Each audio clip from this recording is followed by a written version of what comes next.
My name's Jake Mercer, and if you asked anyone who knew me growing up, they'd tell you I was the black sheep of the family. Not because I was some kind of troublemaker or failure, far from it. I was just different. While my parents worshipped my older brother Kyle for his football trophies and straight white teeth, I was the quiet kid who liked computers, building things, reading about tech billionaires, and asking questions no one else seemed to care about.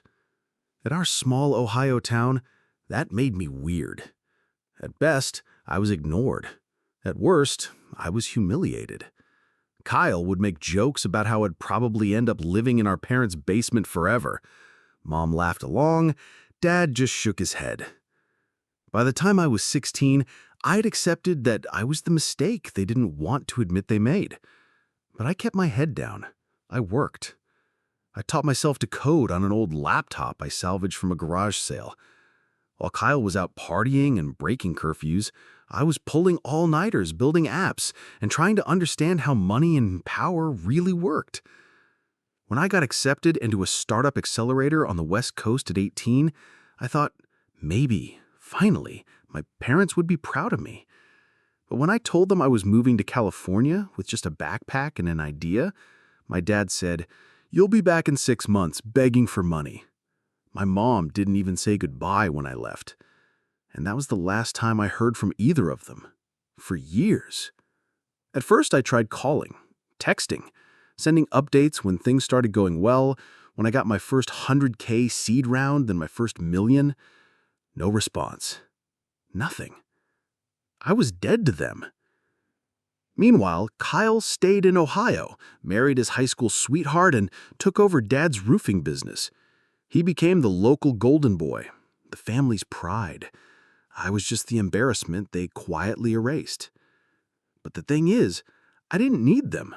Not anymore. Over the next 7 years, my startup blew up. We went from 3 guys in a garage to a $75 million acquisition by a major tech giant. I became a millionaire before I turned 26, but the money wasn't what mattered most. What mattered was that I'd done it without them. I built something they said I never could. I proved them wrong every step of the way. Then one day, I got an email. The subject line read, "From your mother."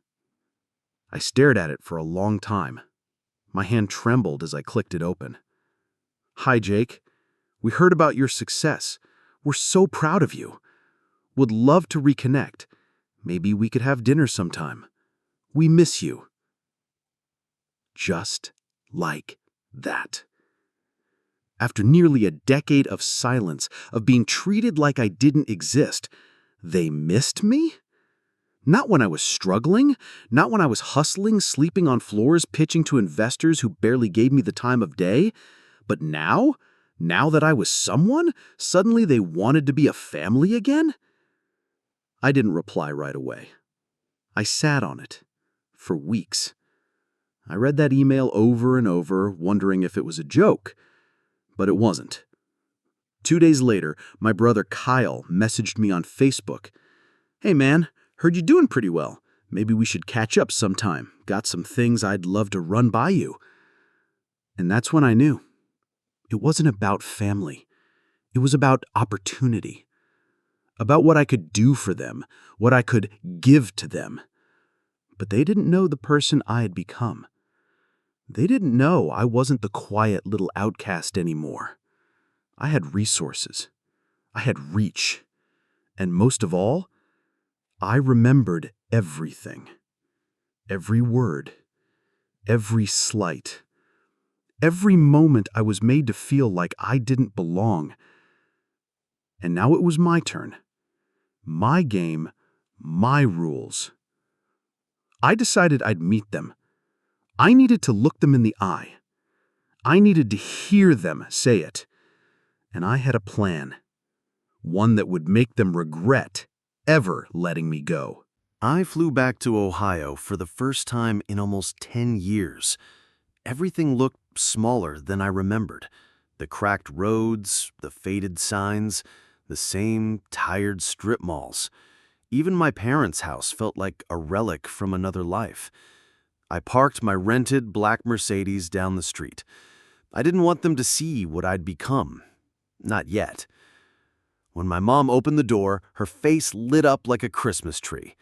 "Jakey!" she gasped, pulling me into a hug that felt more staged than sincere. The smell of her perfume was the same, but the warmth I'd longed for wasn't there. My dad was more reserved. A quick nod, a handshake. Kyle showed up 20 minutes later, wearing an expensive-looking watch that didn't match his struggling family-run business. "Damn, brah, look at you," he said, clapping me on the back. "Millionaire and all. Guess nerds really do finish first, huh?" I smiled, but inside, I wanted to punch him. They set up a dinner like it was some grand family reunion. Mom made her famous meatloaf. Dad poured us all beers like nothing had happened. But I wasn't there for nostalgia. I listened as Kyle talked about his big plans for expansion, how the roofing business was suffering, how banks weren't helping, how it might be cool to have a business partner with some tech money.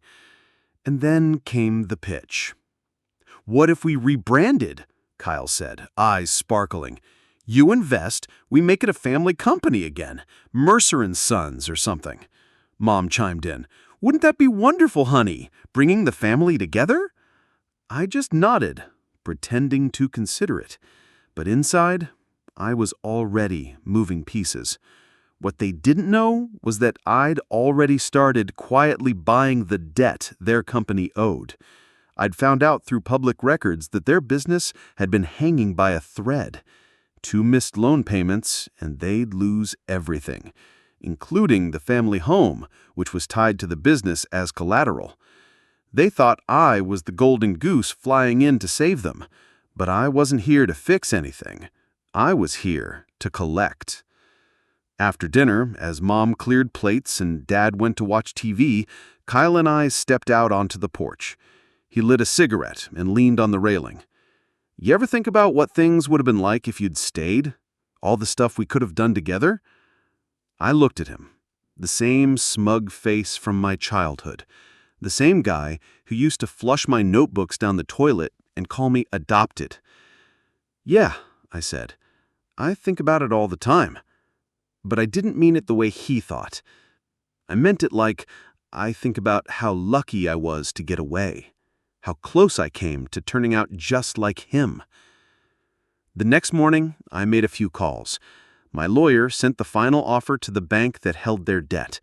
Within 48 hours, I'd officially bought their company's obligations. Legally, I now had control over everything they owned. They just didn't know it yet. Not until the foreclosure letters arrived.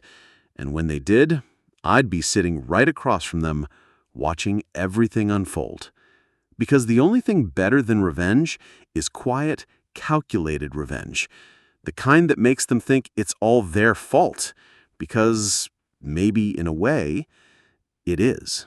When the foreclosure notice hit their mailbox, it was like someone dropped a bomb in that quiet suburban house. I wasn't there to see it, but Kyle's frantic voicemail told me everything I needed to know.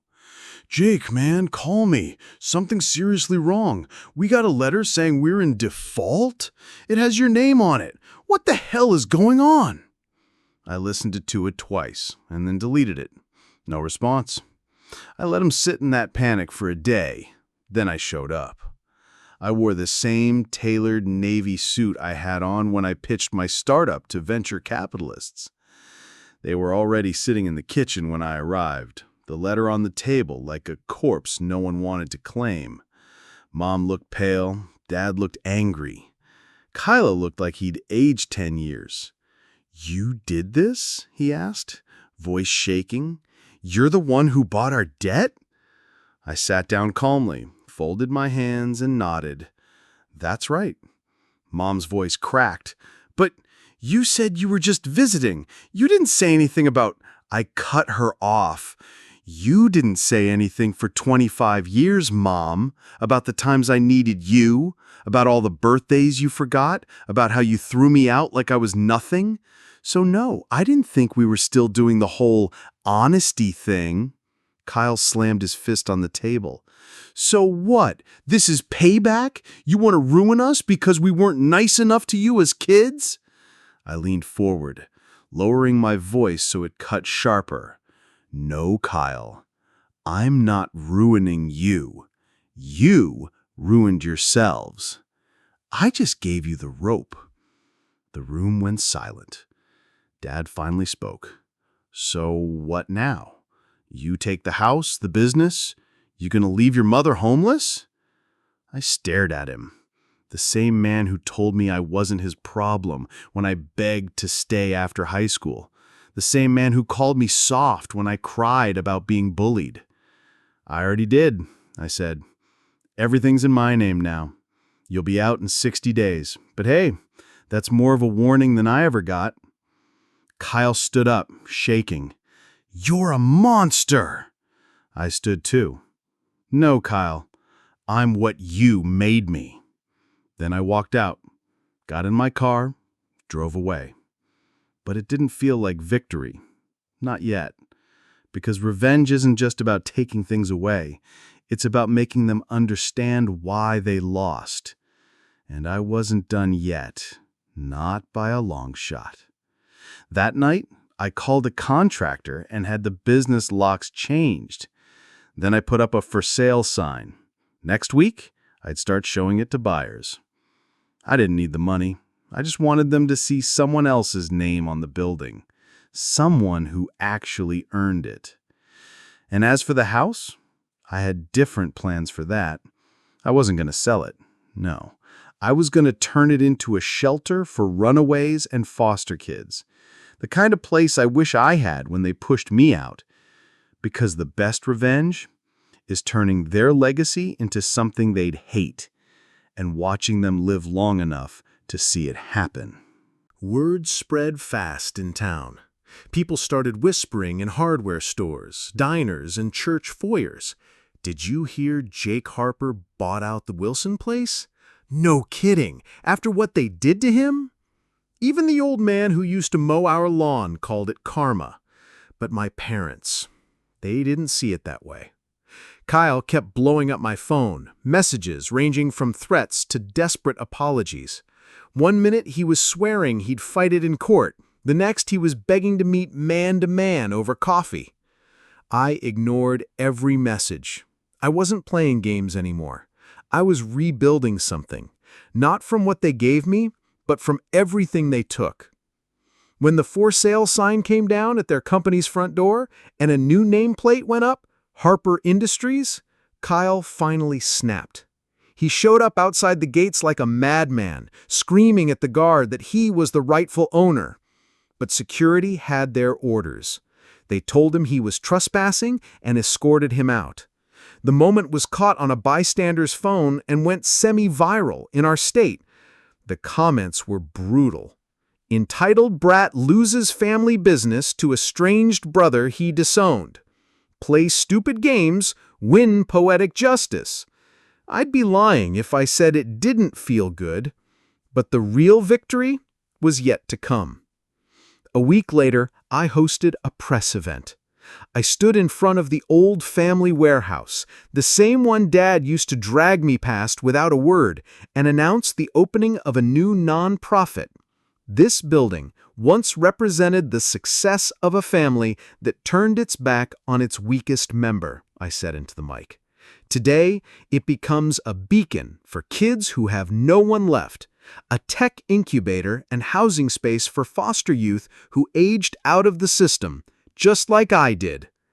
Cameras flashed, reporters scribbled, but I wasn't watching them. I was watching the far end of the parking lot, where a familiar rusted sedan sat idling. Mom was inside, watching through the windshield. Her face was pale, her hair thinner, eyes glassy. She didn't come out, just sat there, absorbing the scene. I didn't wave, I didn't approach. I just turned back to the cameras and smiled. Afterward, when I returned to the house, my house now, I found a letter in the mailbox. No stamp, no return address, just my name. Inside, a handwritten note from Mom. Jake, I don't expect forgiveness, but I'm proud of what you've done. I'm sorry I wasn't there when you needed me. I don't know who I was protecting. Maybe just myself. I read it twice. I didn't cry. I didn't feel rage. I felt tired. For the first time, I realized how long I'd carried this weight, and how little I needed them to say anything now. Their silence had taught me everything. Their rejection had shaped the walls I now lived behind. But even after everything, I wasn't like them. I folded the letter, placed it in a drawer, and looked at the framed photo on my desk. Me, at 10 years old, backpack slung over my shoulder, standing alone on the steps of a foster home. That kid deserved better. Now, he had it. Months passed. The nonprofit took off faster than I expected. Local papers called me the comeback story of the decade. Investors were reaching out, offering to expand the model nationwide. But none of that compared to the quiet satisfaction of watching my parents fade from relevance. Their names, once respected in business circles, became a footnote, attached only to my origin story. One evening, I got an email from Kyle. The subject line, "Please." Inside, a single sentence. "Can we talk?" I hovered over the reply button for a while, then deleted it. There was nothing left to say. They had their chance when I was 14, standing on their porch with a trash bag full of clothes. They chose to shut the door. I built a life from the ground up without them. Now that life stood taller than anything they ever imagined. And I wasn't sharing it. Revenge? Maybe. But mostly, it was closure.